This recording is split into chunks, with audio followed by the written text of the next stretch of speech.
Bapak, Ibu, dan Saudara sekalian, ada sebuah ungkapan yang menarik dari sebuah film berbunyi demikian.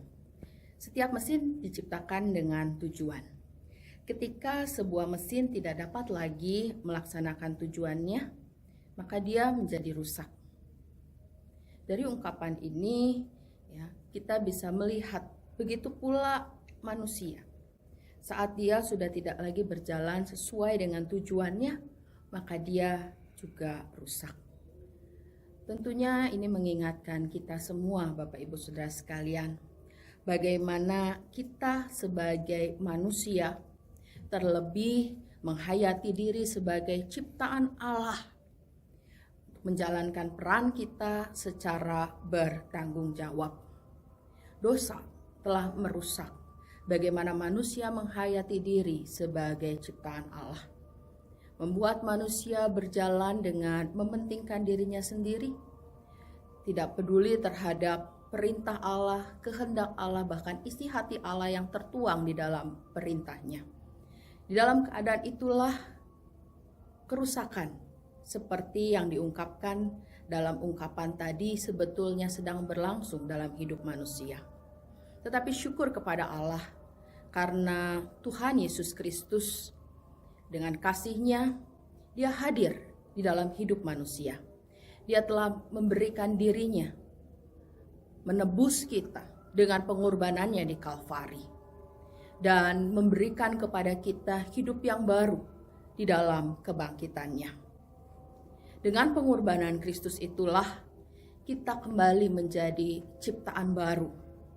Di dalam ciptaan baru kita menghayati bahwa hidup kita adalah hidup yang harus kita jalani dengan penuh tanggung jawab, yang kita persembahkan kepada Tuhan kita, Dia yang telah menebus kita, Tuhan di atas segala Tuhan, yaitu Tuhan Yesus Kristus.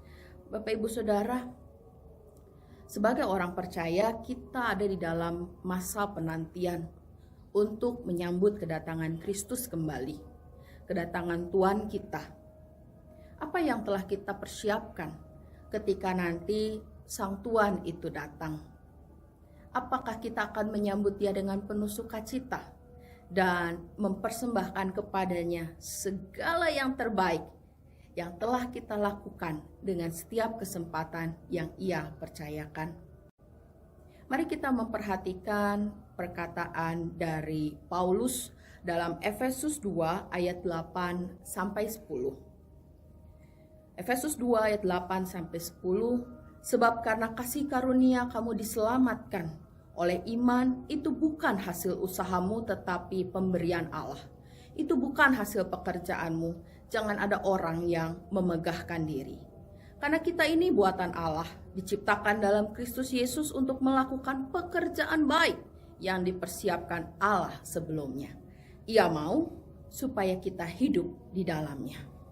Paulus ingin mengingatkan setiap umat Allah bahwa hakikat kita sudah diselamatkan di dalam kasih karunia. Hakikat kita adalah untuk melakukan pekerjaan baik yang sudah dipersiapkan Allah sebelumnya. Dan Ia bukan sekedar memberikan kita pekerjaan itu, saudara, tetapi Allah juga memperlengkapi kita dengan setiap talenta, dengan setiap karunia, sehingga pekerjaan yang sudah dipersiapkan Allah itu sebetulnya bisa kita kerjakan dengan baik. Oleh karena itu, perkataan yang terakhir dari ayat yang ke-10, Paulus menegaskan Ia mau, yaitu Allah mau, supaya kita hidup di dalamnya, menjalani hari-hari kita, mengerjakan setiap hal yang Allah percayakan. Bukan untuk kepentingan kita, tetapi dengan terus kita mengarahkan hati kita, hidup kita, bahwa kita sedang mengerjakan pekerjaan-pekerjaan Allah yang dipercayakan bagi kita. Marilah kita merenungkan. Yang pertama, apakah dalam hidup keseharian kita telah dapat menjalankan peran sebagai hamba-Nya dengan efektif? Yang kedua, bagaimana kita menghayati bahwa Allah telah mempersiapkan kehidupan kita dengan detail?